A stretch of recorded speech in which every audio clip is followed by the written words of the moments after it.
우리 옆에 분들하고 인사하겠습니다. 이렇게 인사하겠습니다. 주님께서 당신의 마음을 아십니다. 한 번 더 인사하겠습니다. 두려워하지 마시고 담대하시기 바랍니다. 4.5가 5 앞에서 늘 주눅이 들어있었어요. 0.5 차이인데 주눅이 들어있었어요.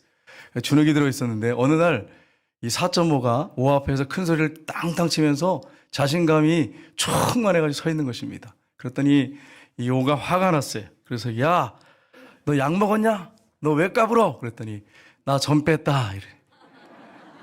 점 뺐다. 여러분, 점을 빼니까 몇이 됐어요? 4.5가 45가 됐어요. 그러니까 5한테 큰 소리 치는 거죠. 나 점 뺐다. 그러면서 큰 소리를 뻥뻥 쳤다는 거예요. 여러분, 점을 빼니까 45가 되잖아요. 그렇지 않습니까? 그것처럼 우리가 이래도 뭐 담대할 수 있는데 생각해 보세요. 부활하신 주님이 우리와 함께 하시고 우리 하나님이 우리와 함께 하시는데 뭐가 들겠어요? 우리가 담대한 믿음으로 신앙생활 하시기를 주님으로 축복합니다. 담대한 신앙생활보다 더 중요한 생활이 또 있습니다. 그게 뭐냐면 우리의 신앙이 성숙하고 성장하는 것입니다. 어린아이가 성장하지 않으면 부모의 가슴은 애가 탑니다.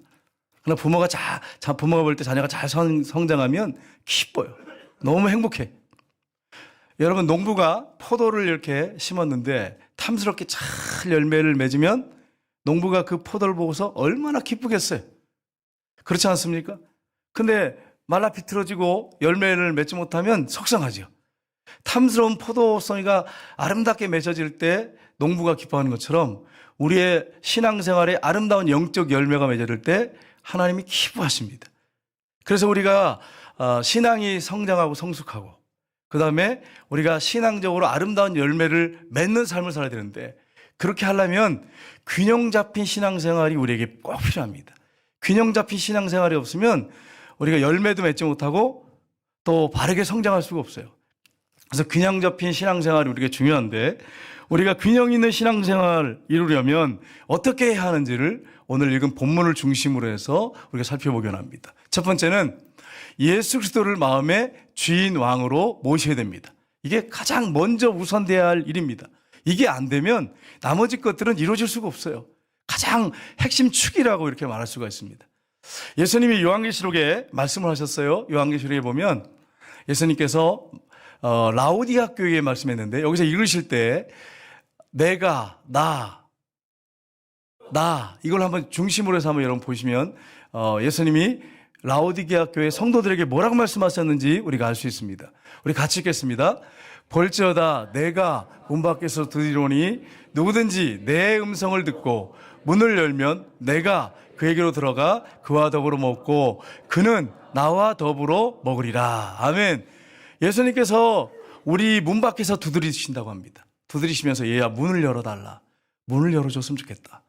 그런데 그 음성을 듣고 문을 열면 내가 예수님, 부활하신 예수님이 영으로 들어가시겠다고 말씀하세요. 그러면 그와 더불어 먹고 그는 나로 더불어 먹으리라. 일체가 되시는 거죠.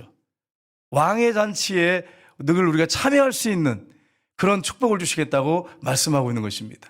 그래서 중요한 것은 예수님을 내 마음 중심의 주인으로 모시고 사는 거, 이게 가장 우선돼야 돼요.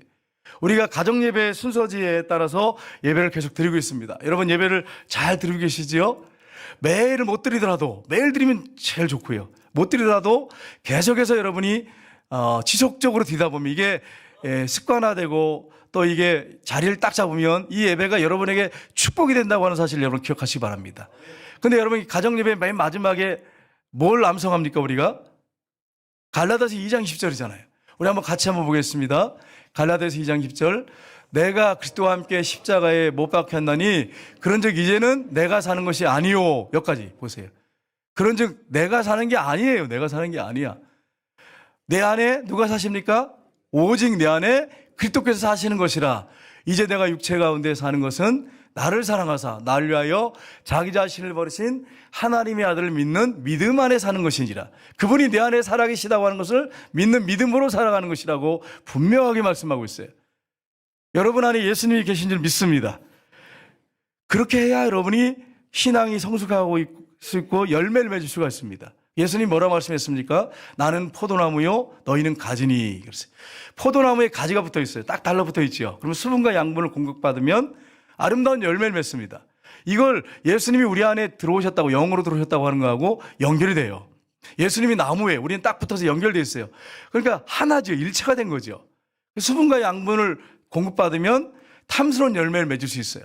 그러니까 예수님이 우리 안에 들어와 계셔서 영으로 늘 동행하시면 우리가 그분으로부터 영적 하나님 말씀, 생명의 말씀을 우리가 받게 되고 영적 생명을 갖기 때문에 우리의 신앙이 성숙하고 성장하게 되고 아름다운 열매를 맺게 되는 것입니다. 그러니까 먼저 선행되어야 될 게 예수님을 내 마음의 주인으로 모시고 늘 사는 거예요. 그래서 오늘과 가정예배 드리면서 나의 옛사람은 이미 예수님과 함께 죽었습니다. 죽어서 끝나는 게 아니잖아요. 부활하신 예수님이 내 안에 살아계십니다. 이것까지 연결되는 거죠. 근데 우리가 이제 그게 안 될 수도 있기 때문에 나는 이미 죽었습니다. 이미 죽었으니까 죽은 사랑으로 사십시오. 이러려고 이제 우리가 여기다 이렇게 쓴 거예요. 나는 죽었습니다. 이제 예수님이 내 안에 살아계십니다. 이걸 여러분이 아시고 신앙생활해야 신앙이 성숙하고 열매 맺는다고 하는 것을 기억하셔야 돼요. 두 번째는 뭐냐면, 두 번째는 말씀 속에 거하는 삶을 살아야 됩니다.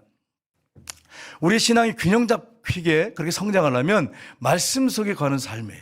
말씀을 여러분 던져놓고서 보지 않고 신앙생활하면 여러분 성숙이 이루어지지 않고 열매를 절대로 맺을 수가 없습니다. 그래서 여러분 성경의 디모데후서 3장 16절 17절에 보시면 이렇게 말씀하고 있어요. 같이 읽겠습니다. 모든 성경은 하나님의 감동으로 된 것으로 교훈과 책망과 바르게 함과 의로 교육하게 유익하니 이는 하나님의 사람으로 온전하게 하며 모든 선한 일을 행할 능력을 갖추게 하려 함이라. 아멘. 이 하나님의 말씀을 통해서 우리를 하나님께서 양육하신대. 그래서 우리의 신앙이 성숙하고 성장하도록 그래서 온전한 사람으로 만들어 가신대요. 무엇을 통해서 하신다고요? 하나님 말씀을 통해서 하신다고 말씀했어요. 그러니까 여러분 오늘 아침 여러분 다 드시고 오셨죠? 아멘 소리가 작네. 아침 드시고 오셨죠? 드시고 오신 분 계시면 일찍 오신 또 장로님들을 또 못 드신 분도 계실 수 있어요. 오늘 장로님들 오전에 일찍 보셨는데 목사님 일찍 나오느라고 아침을 못 먹고 왔습니다. 그래서 제가 속으로 막 걱정이 됐어요. 빵이라도 준비해서 드릴까? 별의별 생각을 다 했어요. 여러분 우리가 잘 먹어야지 건강하지. 잘 먹어야지 어린아이 같은 경우에 성장을 하고 성숙하고 또 힘있게 일을 할 수 있어요. 하나님 말씀을 여러분이 부지런히 먹고 그 말씀 가운데 그 말씀대로 살아갈 때 그 속에 거할 때 성숙할 수 있어요. 아름다운 열매를 맺을 수 있어요. 이걸 여러분이 잊지 마셔야 돼요. 근데 많은 분들이 그리스도인들이 성경을 읽지 않습니다. 그래서 성경을 읽지 않으니까 성경을 찾아도 잘 못 찾아. 요즘은 뭐 영상으로 나오니까 뭐 문제가 없는데 과거에는 다 찾았잖아요. 근데 신약을 얘기했는데 구약을 찾고 있고 막 이런 분도 있고 구약을 얘기했는데 신약을 찾고 있고 창세기를 얘기했는데 창세기 어딘지도 모르는 분이 있고 이런 분들은 좀 이게 혼 좀 나와야 돼. 아니 창세기가 어딘지를 모르면 어떻게 제일 앞장인데 그런 분이 성경 안 읽으면 그럴 수 있어요. 덮어놓고 신앙생활하면. 여러분 펴놓고 신앙생활 하셔야 돼요. 말씀 가운데 살아야 돼요. 여러분 여호수아 1장 8절을 보시면 이렇게 되어 있습니다. 모세가 죽은 다음에 하나님 여호수아에게 하신 말씀이에요. 우리 같이 읽겠습니다. 율법의 책을 내 입에서 떠나지 말게 하며 주야로 것을 묵상하여 그 가운데 기록한 대로 다 지켜 행하라. 그러면 내 길이 평탄하게 될 것이며 내가 형통하리로다. 아멘. 근데 이걸 반대로 한번 생각해 보세요. 율법책을 입에서 떠나게 해가지고 주야로 스마트폰을 묵상하고 주야로 드라마를 묵상하면 어떻게 된다는 거죠? 어떻게 된다는 거예요, 여러분? 불통한다는 거야. 불통하고 네 길이 험난할 것이다. 이런 말씀이에요. 네 가는 길이 어려울 것이다. 이런 말씀이에요. 근데 보세요. 하나님 말씀을 사랑해서 그걸 주야로 묵상하고 그 가운데 기록한 대로 살면 좁은 길이죠. 말씀대로 사는 건 넓은 길이 아니에요. 좁은 길이에요. 좁은 길인데 어떻게 된다고요? 그 길이 평탄하게 될 것이다. 내가 형통할 것이다. 여러분 하나님 말씀을 한 주간 동안 붙잡고 사시기를 주님의 이름으로 축복합니다. 시편 1편 1, 2절 3절 보겠습니다. 2절 3절 같이 읽겠습니다. 오직 여호와의 율법을 즐거워하여 그 율법을 주야로 묵상하는 자로다. 그는 시냇가에 심은 나무가 철을 따라 열매를 맺으며 그 잎사귀가 마르지 아니함 같으니 그가 하는 모든 일이 다 형통하리로다. 아멘. 여러분 말씀 속에 거하고 말씀 붙잡고 살아야지 철을 따라 열매 맺어요. 신앙도 성숙하고 열매도 맺어. 균형 잡힌 신앙생활을 하려면 하나님 말씀을 붙잡아야 돼. 여러분 이 사실을 항상 기억하시고 말씀대로 사시길 주님 여러분 축복합니다. 여러분 자녀들이 편식하면 여러분 어떠세요? 가슴이 미어 터지죠. 막 주워받고 싶잖아요. 한데 그냥 요거는 뭐 해서 못 먹고 저거는 먹고 맨날 여러분 따지면서 그렇게 한번 해보세요. 엄마 나 안 먹어 이거 반찬이 이거 왜 이런 걸 냈어? 그리고 들어가 버려. 여러분 우리가 하나님 말씀을 골고루 편식하지 말고 잘 드셔야 돼. 그래야 건강할 수 있어요. 저는 아무거나 잘 먹어. 주는 거 다 잘 먹어. 나 못 먹겠어요. 이런 적 한 번도 없어. 이런 음식을 내놨어요. 이런 반찬을 내놨어요. 그런 적이 없어. 그냥 주는 대로 먹어. 안 주면 안 먹고. 그러면 또 이렇게 얘기하면, 목사님 그게 남자들 살아가는 방법입니다. 그렇게 하면 할 말 없어요. 그렇지만 아무튼 여러분 잘 드셔야 건강할 수 있어요. 여러분 푸짐하게 영적 음식을, 말씀을 잘 드시기를 주님으로 축복합니다. 그래야 건강할 수 있어요. 여러분 한국교회를 대표했던 목사님 중에 존경받을 만한 목사님이 계세요. 박윤선 목사님. 총신대 교수도 하시고 창세기부터 계시록까지 주석을 쓰셨어요. 전체를 쓰셨어요. 이 박윤선 목사님이 얼마나 말씀의 사람인지 다 성경을 암송하셨다고 그러더라고요. 그리고 미국 가는 그 배에서 요한계시록을 다 암송했대요. 그때 당시에 비행기가 없었기 때문에 몇 달 걸려서 가는데 그걸 다 암송하셨대요. 그냥 그 정도로 말씀을 사랑하는 사람이. 근데 이번에 어느 날 제자들이 많을 거 아니겠어요? 근데 가정 예배에 어린이 전도를 아주 탁월하게 하는 훌륭한 그런 유명한 목사님을 제자인데 초청을 했어요, 집에. 그리고 와가지고 예배 좀 인도해달라고. 그걸 갔어요. 근데 좋은 자리를 딱 이렇게 드리고 앉으라고, 제자한테 앉으라고 해도 자기는 저쪽 맨 끝에 앉고 가족들이 쭉 둘러 앉았어요. 무릎을 딱 꿇고 앉았어요. 그리고 하신 말씀이, 목사님 말씀하십시오. 말씀을 선포하십시오. 자기 제자한테. 우리가 듣겠습니다. 그래서 제자가 얼마나 당황했겠어요. 자기 스승이. 그래서 제자가 무릎을 꿇고 말씀을 증거하시는데 얼마나 감격이 됐든지 감동이 되든지 내 스승이 무릎을 딱 꿇고 앉아서 말씀하십시오. 우리가 듣겠습니다. 그러니까 이 말씀을 대하는 자세가 다르잖아요. 하나님의 말씀을 듣는 자세가 다르잖아요. 여러분 하나님 말씀을 듣는 자세가 우리가 바라야 돼요. 하나님 말씀이 떨어질 때 아멘으로 받고, 목사가 예를 들어서 제 얘기를 하고 그러면 아멘 안 하셔도 괜찮아요. 할 일이 없어요. 예를 들어 제가 예를 들어서 요새 운동 열심히 하고 있습니다. 아멘. 그게 아멘이 아니잖아요. 그죠? 하나님 말씀이 떨어질 때 아멘 하셔야지. 그렇지 않습니까? 하나님 말씀이 아멘 하고 받을 때 그것이 여러분에게 축복이 되는 것입니다. 여러분 하나님 말씀은 살아있고 운동력 있는 활력 있는 말씀입니다.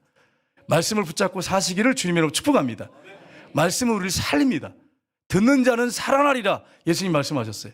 하나님 말씀을 듣는 자는 살아나리라. 듣는다는 말은 우리 다 듣고 있잖아요. 근데 귀를 탁 세워가지고 영적으로 그 말씀을 간절히 사모하는 마음으로 아멘으로 받으면 우리 영혼이 살아나는 것입니다. 그러한 역사들이 여러분에게 있기를 주님으로 축복합니다. 세 번째는 성도 간에 항상 기도하는 삶을 살아야 됩니다. 예수님께서 십자가를 지시고 부활하시고 승천하시기 전에 제자들에게 하신 말씀이 있어요. 요한복음 15장 7절 말씀입니다. 같이 읽겠습니다. 너희가 내 안에 구하고 내 말이 너희 안에 구하면 무엇이든지 원하는 대로 구하라. 그리하면 이루리라. 아멘. 기도하면 주신다고 하셨어요. 무엇이든지. 근데 조건이 하나 있어요. 목사님 무조건 주는 게 아니에요. 조건이 있어요. 너희가 내 안에 구하고 내 말이, 주님의 말씀, 성경 말씀이 너희 안에 구하면 무엇이든지 원하는 대로 구하라. 그러면 이루리라. 여러분 하나님 말씀을 붙잡고 사는데 이 말씀의 약속의 말씀을 붙잡고 기도하셔야 응답이 빨라요. 말씀은 제껴두고 기도만 하면 안 돼. 신비주의로 빠져버려. 신비주의로. 하나님 말씀이 우리 안에 거해야 돼. 이 말씀을 묵상하고 암송하고 이 말씀 가운데 우리가 붙잡고 기도하셔야 돼. 그래야 응답할 수 있어요. 이게 조건입니다. 근데 우리는 말씀 제껴두고 기도만 해요. 그러면 여러분 응답이 안 되면 왜 하나님이 내 기도를 안 들어주냐고 자꾸 불평해. 조건이 있는데. 우리가 죄를 회개하고 깨끗한 마음의 그릇으로 말씀을 마음에 담고 약속을 붙잡고 기도하셔야 응답을 해주시는 것입니다. 그래서 여러분 하나님 말씀을 늘 마음에 묵상하시고 말씀을 붙잡고 기도하시는 여러분 되시기를 주님으로 축복합니다. 예수님은 기도하는 삶을 사셨어요. 언제나 기도하셨어요. 기도의 삶이 얼마나 중요한지 몰라요. 그래서 예수님이 승천하시기 전에 이렇게 제자들에게 말씀하신 것입니다. 여러분, 기도를 쉬는 것은 죄입니다. 어떤 죄입니까, 목사님? 기도 쉬는 게 무슨 죄입니까? 기도 쉬는 죄는 교만죄입니다. 교만죄. 하나님 없이도 내가 모든 걸 다 할 수 있다고 하는 교만죄. 두 번째는 뭐냐? 불신죄. 믿지 않는 죄, 믿지 않는 죄. 기도하면 주시겠다고 하는 거 안 믿는 불신죄. 세 번째는 낙심하고 절망하는 죄. 여러분, 문제가 있는데 기도하지 않아. 그러면서 마음에 근심 걱정이 가득하고 절망하고 낙심하고 있어. 이게 죄가 아니고 뭐겠어요? 그러니까 여러분, 기도를 쉬는 죄는 큰 죄예요.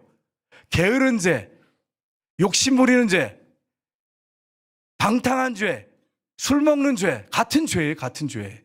같은 죄란 말이에요. 기도하지 않는 것이 똑같은 죄예요. 여러분과 제가 어떤 삶을 살아야 되냐? 기도하는 삶을 살아야 돼. 우리가 신앙생활하는 게 영적인 거잖아요. 근데 여러분, 기도 없이 우리가 영적인 삶에서 승리할 수 있습니까? 성장할 수 있습니까? 열매 맺을 수 있습니까? 불가능한 거예요. 불가능한 거예요. 기도하는 삶을 살아야 돼. 여러분, 그래서 누가복음 18장 1절에 예수님이 제자들에게 말씀하셨어요. 같이 읽겠습니다. 예수께서 그들에게 항상 기도하고, 아멘. 항상 기도하고 뭐 하지 말라고요? 낙심하지 말라고. 절망하고 근심 걱정에 사로잡혀 있지 말라고. 항상 기도해라. 기도하면 일어날 수 있습니다. 저도 한 주간 살면서 어려움이 있었어요. 근데 목사님 어떻게 일어나셨어요? 기도를 통해서 일어났어요. 하나님 말씀을 통해서 일어났어요. 사람이 감당할 시험 밖에는 너에게 당한 것이 없나니 하나님은 미쁘시사 감당치 못할 시험을 당할 허락하지 아니하시고 시험 당할 쯤에 또한 피할 길을 주사 너희로 능히 감당하게 하시느니라. 이 말씀이 가슴에 있고 기도하니까 자신감이 생기는 거죠. 이길 수가 있는 거죠. 그래서 여러분, 기도하고 말씀은 뗄래야 뗄 수가 없어요. 기도할 때 여러분 낙심하지 않습니다. 일어날 수가 있습니다. 한 주간 어떻게 여러분 승리의 삶을 살 수 있습니까? 기도하시면 돼요. 하나님 앞에 모든 걸 맡기고 기도하셔야 돼요. 기도할 때 일어날 수 있습니다. 네 번째는 성도 간의 교제의 삶을 살아야 됩니다. 어떤 삶을 살아야 된다고요? 성도 간의 교제의 삶을 살아야 됩니다. 우리 마태복음 18장 20절 보겠습니다. 같이 읽겠습니다. 두세 사람이 내 이름으로 모인 곳에 나도 그들 중에 있느니라. 아멘. 두세 사람이 예수님의 이름으로 그냥 모인 거, 개모임 말고요. 개모임 가운데가 아니고 예수님의 이름으로 모인 곳에 두세 사람이 모였다면 나도 어떻게 한다고요? 그들 중에 있느니라. 자, 우리가 모였어요. 예수님의 이름으로 모여서 지금 예배드립니다. 우리 중에 주님이 영으로 와 계시는데 보입니까? 안 보입니까? 안 보이지만 계십니까? 안 계십니까? 계신단 말이에요. 계신단 말이에요. 여러분, 성도 간의 교제가 참 중요해요. 사랑방 예배 중요합니다. 이제 3월 달부터 시작이 될 텐데 사랑방 예배 꼭 들으셔야 돼요. 두세 사람이 내 이름으로 모인 곳에 나도 그들 중에 있다고 말씀하셨어요. 교제가 너무너무 중요해요. 성도 간의 교제가. 초대교회의 모습 보세요. 그들이 예수님을 구주로 영접한 다음에 했던 일이 있어요. 사도행전 2장 46절에 보시면 이렇게 되어 있습니다. 같이 읽겠습니다. 날마다 마음을 같이하여 성전에 모이기를 힘쓰고 집에서 떡을 떼며 기쁨과 순전한 마음으로 음식을 먹고, 아멘. 날마다 그들이 한 일이 있어요. 성전에 모이기를, 교회에 모이기를 힘쓰고, 두 번째 집에서 떡을 떼며, 집에서도 모였어요. 시간 될 때 기쁨과 순전한 마음으로 음식을 먹고, 성전과 가정에서 그들이 모이기를 힘썼어요. 사랑방 예배 중요합니다. 꼭 들으셔야 돼요. 교제가 너무너무 중요해. 히브리서 10장 24절 25절 보겠습니다. 같이 읽겠습니다. 서로 돌아보아 사랑과 선행을 격려하며 모이기를 피하는 어떤 사람의 습관과 같이 하지 말고 오직 권하여 그날이 가까움을 볼수록 더욱 그리하자. 아멘. 예배드린 걸 피하시면 안 돼. 피하시면 안 돼. 모이기를 피하면 안 돼. 주님을 정말 사랑한다면 어떻게 모이기를 피할 수 있냔 말이에요. 사랑하는 애인을 코로나 때문에 나 안 만나. 코로나 끝나고 애인 만날 거야. 그럴 수 있어요? 그게 안 되잖아요. 하나님을 정말 사랑한다면 모이기를 패해서 되겠어요? 모이기를 패하는 어떤 사람의 습관같이 하지 말고 오직 권하여 그날이 가까움을 볼수록 더욱 그렇게 모이기를 힘써라. 그렇게 말씀했어요. 여러분, 석탄 한 덩어리 이렇게 갈탄이라고 하죠. 조개탄이라고 하는데 예전에 지금 여러분 젊은 사람들은 몰라요. 전기 히터 이런 거 너무 잘 나오고 냉난방이 너무 잘 돼서 잘 모르는데 연세 드신 분들은 좀 알아요. 이 갈탄, 조개탄을 학교에서 뗐어요. 학교에서 떼는데 큰 이렇게 그 뭐예요? 그게 난로. 거기다 갈탄 조개탄을 떼는데 그 위에다가 도시락을 이렇게 하나, 둘 이렇게 엎어가지고 점심때까지. 물론 그 중에 2시간 끝나면 다 없어진 사람도 있습니다. 여기 양심이 있는 분들은 아실 거예요. 자기도 본인이 그랬을 거예요. 그래가지고 어떻게 합니까? 어떤 분들은 어떤 학생들은 그렇게 안 하고 밑에 숨겨놓고 막 흔들어가지고 이렇게 해가지고 탁 해서 선생님이 수업할 때 이렇게 탁 갈라가지고 그냥 입에 넣어가지고 막 씹으면서 그래가 2시간 끝나면 벌써 없어, 도시락이. 그런가 하면 도시락을 이렇게 겹겹이 싸가지고 난로 위에다가 그래가지고 점심때 되면 드듯해가지고 그래서 식사하셨잖아요. 저는 그렇게 했어요, 여러분. 저 그런 세대예요. 저 젊게 보시면 안 돼. 저 그런 세대. 여러분, 근데 그때 갈탄 이렇게 조개탄 뗄 때 하나 가지고 힘이 있어요? 조개탄, 갈탄 힘이 있습니까? 따뜻함을 줄 수가 없어요. 모이면, 집어넣으면 헐 나가지고 교실 전체가 후끈후끈해. 겨울을 이길 수가 있어요. 여러분, 인생에 겨울이 옵니다. 때로는. 근데 어떻게 이기시겠어요? 여러분, 혼자 이길 수 있어요? 혼자 못 이겨요. 인생의 겨울을 이기려면 성도들이 교제하고 모여야 돼. 모이고 서로 위해서 중보기도 해주고 서로 섬겨야 돼. 그래야 여러분의 신앙이 든든하게 서고 흔들리지 않고 잘 성장해서 열매 맺는 것입니다. 이걸 여러분 잊지 마세요. 어떤 여집사님이 시험이 들었어요. 시험이 들어가지고 교회를 안 나오는 거예요. 이제 좀 오래된 얘기예요. 목사님이 그 여집사님을 찾아갔어요. 집사님, 왜 교회 안 나오세요? 아무개 집사 때문에 나 시험 들어가지고 못 나가요. 시험 드는데 뭐하러 교회 가요? 은혜 받으러 가고 위로 받으러 가는데 시험 들어가도 되겠어요? 나 교회 안 나가요. 그러니까 목사님이 그러세요. 근데 그 집에 이제 벽난로가 있는데 거기 이제 갈탄을 뗐어요. 목사님이 그러세요. 그래서 찌개 좀 달라고 그랬어요. 찌개를 주니까 이걸 갖다가 열어가지고 갈탄을 다 터놨어. 집사님이 무슨 말인지 알았어요. 영적으로. 다 터놓으면 어떻게 되죠? 떨어뜨려 놓으면 어떻게 되죠? 불이 꺼져버려요. 집사님이, 목사님, 알았습니다. 그러더래요. 그러니까 여러분, 교제하는 거, 교회 안에서 좀 힘들고 시험 든다고 해가지고 나 교회 생활 안 할 거야. 나 안 모일 거야. 사랑방 안 갈 거야. 그렇게 하면 안 되고 그 안에서 해결해야 돼. 서로 기도하면서 서로 마음을 나누면서 해결해야 돼. 교회 안에서 문제가 생기면 도망갈 생각하지 말고 같이 모여서 그 문제를 진지하게 토론하고 같이 기도하면서 주님의 십자가 아래에서 그 피의 보혈로 가족이 됐잖아요. 해결을 해야 돼. 그거 해결 안 하고 그냥 나는 시험 드니까 교회 안 가고 난 사랑방 안 가고 모임 안 가질 거야. 전도회 안 갈 거야. 그렇게 하시면 안 돼. 시험 들면 여러분이 그 얘기를 솔직하게 하세요. 불러다가 허심탄회하게 얘기하세요. 솔직하게 내 마음을 얘기하시고 기도해달라고 하고 그렇게 해야지 여러분이 인생의 겨울을 지낼 수가 있어요. 신앙의 겨울을 지낼 수가 있어요. 꼭 여러분 같이 교제하는 그런 역사들이 여러분과 저에게 있기를 주님의 이름으로 축복합니다. 제가 성도님 때문에 시험 들어가지고 나 교회 안 가 이러면 어떻게 되겠어요, 여러분? 여러분이 시험 들잖아. 목사님이니까 가서 설교하셔야지 왜 교회를 안 가려고 그러세요? 이렇게 안 하겠어요? 여러분, 안 가면 해결되는 문제가 아니란 말이야. 누가 나를 힘들게 한다고 교회 나 목사니까 안 가, 나 힘들어서. 그러면 안 되잖아. 해결이 안 되잖아. 가서 같이 기도하고 같이 나누고 그러면서 해결해야지. 숨는다고 되는 게 아니에요, 여러분. 인생의 겨울을 지내는 방법은 같이 모여야 돼. 그래서 같이 기도해주고 위로해주고 섬겨주고 희생해주고 서로 그래야 인생의 겨울을 지낼 수가 있어요. 그걸 여러분 꼭 잊지 마세요. 5번째는 복음을 증거하는 삶을 살아야 됩니다. 전도하지 않으면 영적으로 여러분 침체가 되고요. 점점 신앙이 떨어집니다. 그래서 제가 이제 예심에 가면 이제 전도 훈련 받잖아요. 그래서 어떤 분한테 이제 물어봤어요. 매일 전도 나가신 분한테. 어떻게 그렇게 열심으로 전도 나가세요? 그랬더니 저한테 이렇게 얘기했어요. 목사님, 내 영이 살기 위해서 전도 나갑니다. 내 영이 살기 위해서. 전도 안 하면 영이 죽어요. 힘이 없어요. 예수님의 십자가 부활이 선포될 때 여러분에게 강력한 힘이 생겨요. 여러분, 제가 서울의 지하철에서 전도하러 다녔어요. 여러분 중에 혹시 저를 본 분이 혹시 있을지 모르겠지만 저도 한때는 그런 분들을 혐오했던 사람이에요. 저 모태신앙. 전철에서 버스에서 전도하는 사람 보면 막 미웠어. 쩍 저렇게 그냥 예수 믿어야 되나 막 욕을 하고 그랬어요. 근데 이단들이 그러고 다니는 사람들이 있더라고요. 그래서 내가 눈물을 흘리면서 주여, 제가 군대 이제 제대하기 얼마 전에 주여, 나도 전철에서 전도할 수 있도록 힘을 주옵소서. 그렇게 기도를 하고 이제 신학을 이제 복학을 해가지고 다니면서 제가 지하철 탔는데 여러분, 전도하는 게 쉽지 않습니다. 그 사람들 앞에서 서서 설교한다는 게 여러분 쉬운 게 아니에요. 군대 제대했어요. 그때서 뭐 얼마나 많은 훈련을 받았어요. 예? 그리고 얼마나 고통을 당하기도 했습니까? 근데 제대 가지고 딱 서가지고 지하철에서 전도하는데 다리가 후들거려가지고 이 다리가 이렇게 막 후들려요. 이렇게 후들려요. 그래서 다리를 붙이고 이렇게 붙이고 전도를 했어요. 전도를 했어요. 힘든데도. 근데 놀라운 것은요. 그렇게 칸칸 다니면서 전도하는데 핍박도 받고 그랬죠.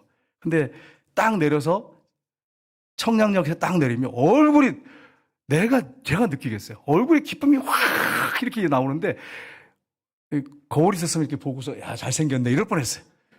광채 확 나니까. 그 느낌이 오더라고요. 느낌이요. 여러분의 영이 살려면 전도하셔야 돼요. 여러분 전도는 운동과 같습니다. 영적 운동과 같습니다. 그 전도를 꼭 하셔야 돼요. 여러분의 영이 살려면 힘을 얻으려면 전도하셔야 돼요. 그걸 여러분 잊지 마셔야 돼요. 성전에 있든지 집에 있든지 예수는 그리스도와 전하기, 가르치기 쉬지 않았다. 성경에 사도행전에 나오잖아요. 히브리서에도 분명히 말씀했어요. 모이기를 피하지 말라고 막 모이라고. 그리고 모여서 뭐 해야 됩니까? 기도하고 나가서 전도해야 돼. 전도하는 것이 너무너무 중요합니다. 사도행전 5장 사도행전 마태복음 4장 19절 보십시오. 같이 읽겠습니다. 말씀하시되 나를 따라오라 내가 너희를 사람 낚는 어부가 되게 하리라 하시니. 아멘. 베드로와 안드레를 부를 때 그물 던지는 베드로와 안드레를 부를 때 예수님이 나를 따라와라 내가 너로 사람 낚는 어부가 되게 하리라. 어부가 되라 이렇게 하신 게 아니에요. 너 어부가 돼야 돼. 그게 아니라 되게 하리라. 주님이 만들어 주겠다는 거예요. 전도하다 보면 주님이 전도자로 주님이 만드십니다. 여러분이 되는 게 아니고 주님이 만드십니다. 그러니까 주님을 따라가시면 되는 거예요. 여러분 성경이 말씀합니다. 사도행전 5장 42절에 오시면 같이 읽겠습니다. 그들이 날마다 성전에 있든지 집에 있든지 예수는 그리스도라 가르치기와 전도하기를 그치지 아니하니라. 영이 사는 거지. 영이 사는 거. 힘을 얻는 거죠. 기쁨이 충만한 거지. 초대교회 성도들이 기쁨이 충만했어요. 영이 막 살아서 움직였어요. 그렇게 능력이 있는 교회였어요. 우리 교회가 살아나려면 전도해야 됩니다. 그가 교회에 나오지 않더라도 전도하셔야 돼. 꼭 안 치는 걸 전도라고 생각하지 마세요. 오지 않더라도 예수님이 선포되는 거, 전하는 거, 그게 전도예요. 여러분 꼭 잊지 마시기를 주님의 이름으로 축복합니다. 마지막 6번째는 순종하는 삶을 살아야 됩니다. 요한복음 14장 우리 21절 보겠습니다. 같이 읽겠습니다. 나의 계명을 지키는 자라야 나를 사랑한 자니 나를 사랑한 자는 내 아버지께 사랑을 받을 것이요 나도 그를 사랑하여 그에게 나를 나타내리라. 아멘. 주님의 계명을 지키는 자가 나를 사랑하는 자다. 순종하는 자가 나를 사랑하는 자다. 이렇게 말씀하셨어요. 그러면 그 사람은 하나님의 사랑을 받을 뿐 아니라 나도 그를 사랑하겠다. 이렇게 말씀하셨어요. 근데 여기서 나의 계명이 뭔지 아세요? 나의 계명이 예수님이 말씀하셨어요. 새 계명을 너희에게 주노니 서로 사랑하라. 내가 너희를 사랑한 것처럼 너희도 서로 사랑하라. 너희가 서로 사랑하면 너희가 내 제자인 줄 알게 될 것이다.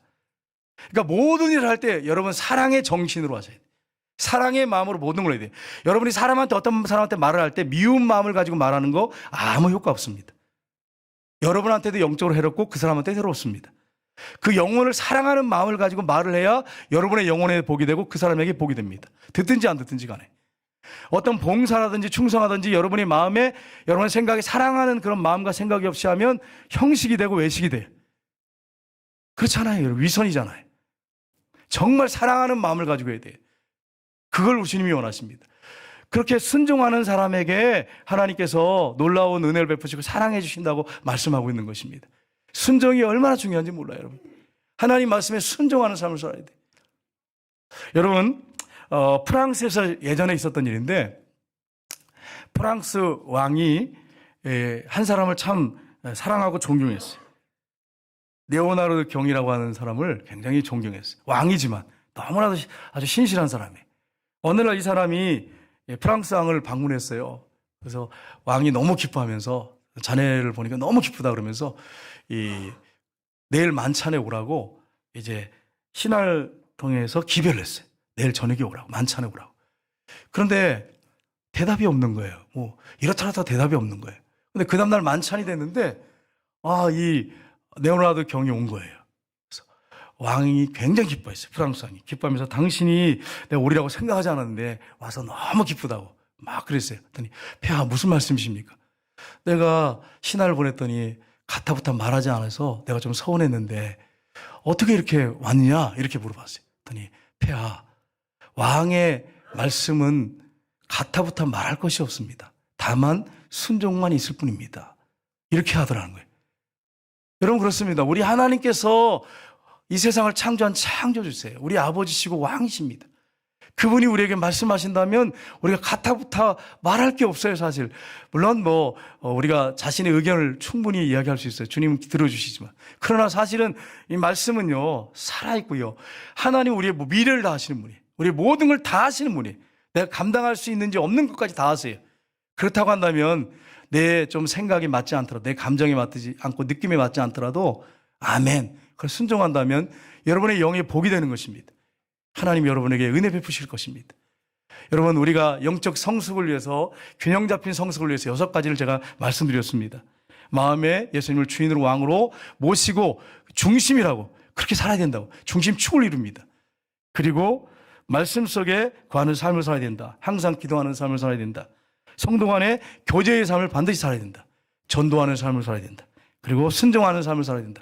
이렇게 신앙생활할 때 균형 잡힌 신앙생활을 하게 되고, 여러분의 신앙이 잘 성숙하고 성장할 뿐 아니라 주님 앞에서 열매 맺는 삶을 살게 되는 것입니다. 이 기본적인 거 여러분 놓치시면 안 됩니다. 그래서 한 주간 동안 말씀 가운데로 살아갈 때 승리하는 한 주간 되시기를 주님의 이름으로 축복합니다. 우리 다 같이 찬양을